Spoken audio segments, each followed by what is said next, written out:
Приветствую, друзья! Планета переживает настоящий хаос. Катаклизмы следуют один за другим. За один день планета получила десятки ударов, и кажется, что природа не собирается останавливаться и только набирает обороты. Это реальность, которую уже невозможно игнорировать.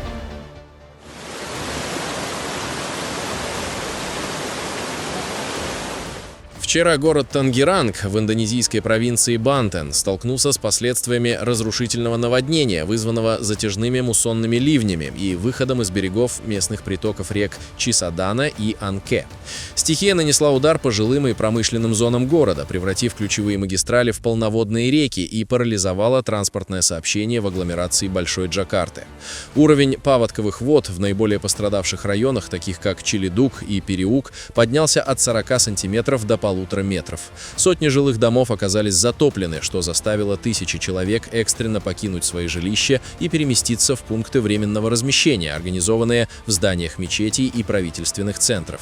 Наводнение спровоцировало масштабный энергетический коллапс. В целях безопасности государственная энергокомпания ПЛН была вынуждена обесточить десятки трансформаторных подстанций, оставив без электричества целые кварталы. Из-за затопления дорожного полотна было приостановлено движение по ряду ключевых трасс, соединяющих город с международным аэропортом Сокарно-Хатта. Несмотря на значительный материальный ущерб и хаос на дорогах, информация о погибших не поступала. Метеорологи предупреждают о сохранении высокой вероятности осадков в ближайшие дни, что создает угрозу второй волны паводка. Власти Бантена объявили в регионе чрезвычайную ситуацию, направив в пострадавшие районы экстренные службы. Столица Мальты Валлетта пострадала от разрушительного средиземноморского шторма Гарри, который принес на архипелаг ураганный ветер и экстремальные условия. Стихия нанесла основной удар по прибрежной линии города. Гигантские волны, высота которых в открытом море достигала 7 метров, с огромной силой обрушились на исторические фортификационные сооружения и набережные. Штормовой нагон привел к затоплению низменных участков в районе Гранд-Харбор и Марсамшет. Морская вода перехлестывала через волнорезы, затапливая припаркованные автомобили и первые этажи зданий. Ураганные порывы ветра, скорость которых превышала 100 км в час, вызвали массовое падение деревьев и повреждение уличной инфраструктуры. В центральных кварталах Валлетты зафиксированы случаи срыва кровельных конструкций и разрушения рекламных щитов. Транспортное сообщение столицы оказалось парализовано. Паромные переправы через гавань были полностью отменены, а работа порта Валлетты приостановлена из-за невозможности безопасной швартовки судов. Шквалистый ветер привел к обрывам линий электропередач, это вызвало временные перебои со светом. Несмотря на значительный материальный ущерб, нанесенный прибрежным кафе и портовым сооружениям, информации о серьезных травмах или жертвах в Валлетте не поступало. Метеорологи отмечают, что данный шторм стал одним из самых интенсивных для региона за последние годы и значительно изменил береговую линию.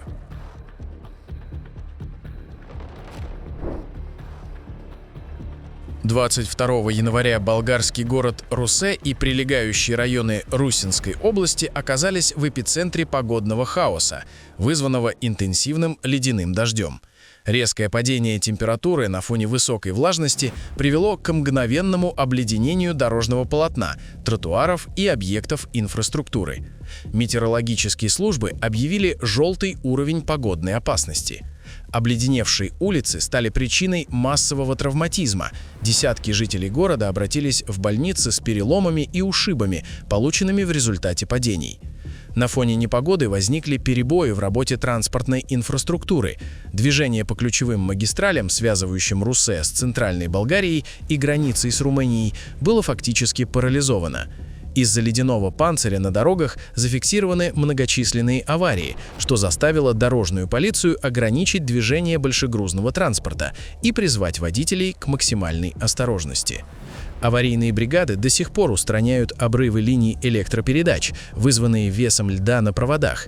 Несмотря на усилия коммунальных служб, непрекращающиеся осадки и низкие температуры сводят эффективность обработки дорог к минимуму. Синоптики предупреждают, что влияние холодного фронта в районе Русе сохранится, что может усугубить ситуацию. На деревню Суками-Кар в округе Бекаси в Индонезии обрушилось масштабное наводнение, ставшее следствием экстремальных муссонных ливней и резкого подъема уровня воды в бассейне реки Чикаранг. В результате стихийного бедствия были затоплены сотни жилых домов, причем в низменных районах уровень воды стремительно поднялся до отметок от 80 до 150 сантиметров, что заставило жителей спасаться на крышах строений. Потоки воды парализовали движение на ключевых транспортных артериях деревни, фактически изолировав несколько кварталов от внешнего мира. Наводнение нанесло колоссальный ущерб аграрному сектору региона. Под водой оказались десятки гектаров рисовых полей и плантаций, что поставило под угрозу годовой урожай местных фермеров. Региональное агентство по ликвидации последствий стихийных бедствий совместно с волонтерами и подразделениями полиции развернуло в Суками-Каре экстренную спасательную операцию для эвакуации наиболее уязвимых групп населения – детей и пожилых людей. Более 300 семей были перемещены в пункты временного размещения, организованные в зданиях мечетей и школ на возвышениях. Из-за подтопления трансформаторных подстанций возникли локальные перебои в подаче электроэнергии и связи. Официальных данных о погибших или пропавших без вести не поступало. Метеорологи предупреждают, что пик сезона дождей еще не пройден, и сохраняющиеся в регионе осадки и переувлажнение почвы создают серьезный риск новых внезапных паводков.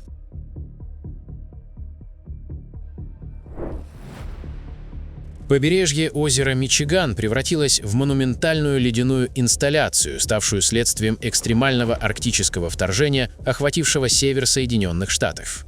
Уникальные заледеневшие пейзажи сформировались в результате сочетания штормового ветра, достигавшего скорости 80 км в час, и резкого падения температуры до отметки минус 25 градусов Цельсия. Волны, разбиваясь о прибрежные маяки, пирсы и жилые строения, застывали, покрывая объекты слоем льда. Аномальный холод привел к формированию ледяных образований и на самой поверхности озера. Вдоль береговой линии наблюдались так называемые «ледяные блины». Однако за эстетической привлекательностью зимних видов скрывались серьезные инфраструктурные проблемы. Обледенение прибрежных электросетей вызвало локальные перебои в подаче энергии, несколько частных домов в непосредственной близости от воды оказались заблокированы ледяным панцирем, сковавшим входные двери и окна.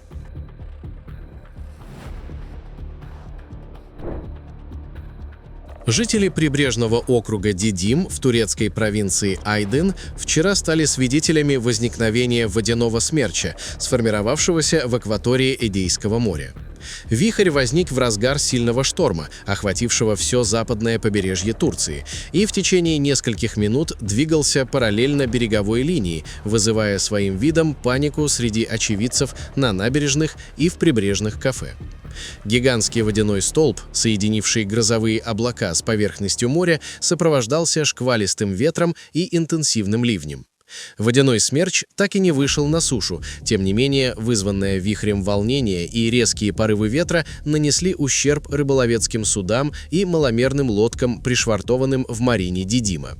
Несколько плавсредств сорвало с якорей, легкие конструкции на пляжах были повреждены или унесены в море.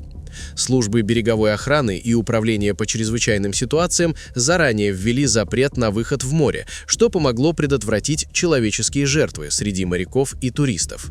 Власти провинции Айдын продлили чрезвычайный режим, так как метеорологи предупреждают о сохранении циклонической активности и возможности формирования новых локальных вихрей в ближайшие 24 часа. К концу января на южном побережье Байкала в районе горного массива Мамай в результате аномально сильных снегопадов, которые практически не прекращались в течение последних 2 недель, высота снежного покрова достигла отметки в 2 метра. Пешеходные тропы и подъездные пути оказались полностью погребены под толщей снега, а владельцы местных зимовий и гостевых домов вынуждены ежедневно прорывать многометровые тоннели, чтобы обеспечить доступ к строениям и объектам жизнеобеспечения. Разгул стихии привел к резкому росту лавинной опасности в регионе. Склонам в районе горы Мамай присвоен 4-й из 5 уровней опасности. Огромные массы свежевыпавшего снега, не успев стабилизироваться на ледяной подложке, создают угрозу самопроизвольного схода лавин даже при минимальной нагрузке. Туристам настоятельно рекомендуется воздержаться от выходов на маршруты. Сильный зимний шторм накрыл горный курорт Натия-Галия, расположенный в провинции Хайбер-Пахтунхва в Пакистане. Стихия обрушилась на регион в утренние часы, и всего за сутки высота снежного покрова в некоторых частях Голиата превысила 60-80 сантиметров. Шквалистый ветер, сопровождавший снегопад, привел к образованию гигантских сугробов и практически нулевой видимости. Основная трасса, соединяющая Аббатабад и Мури через Натиа-Гали, была закрыта для всех видов транспорта из-за многочисленных заносов и высокого риска схода лавин на крутых склонах. Разгул стихии заблокировал в отелях и частных коттеджах сотни туристов, прибывших на курорт ради зимних пейзажей. Ситуация осложняется непрекращающимися осадками и падением деревьев под тяжестью снега, что привело к обрывам линий электропередач и перебоям со связью в некоторых районах. Полиция и спасательные службы провели десятки спасательных операций, оказывая помощь водителям, чьи автомобили оказались засыпаны снегом. Официальных данных о пострадавших не поступало. Метеорологическое ведомство Пакистана предупреждает о сохранении экстремально низких температур и вероятности новых снегопадов в ближайшие дни, настоятельно рекомендуя туристам воздержаться от поездок в горные районы до полной стабилизации погоды и завершения работ по расчистке основных транспортных артерий. На текущий момент в Натиа-Гале продолжаются работы по восстановлению энергоснабжения и обеспечению доступа к изолированным жилым кварталам. Друзья, на этом наш выпуск завершен. Будем рады видеть вас снова. Подписывайтесь и до встречи завтра в новом выпуске.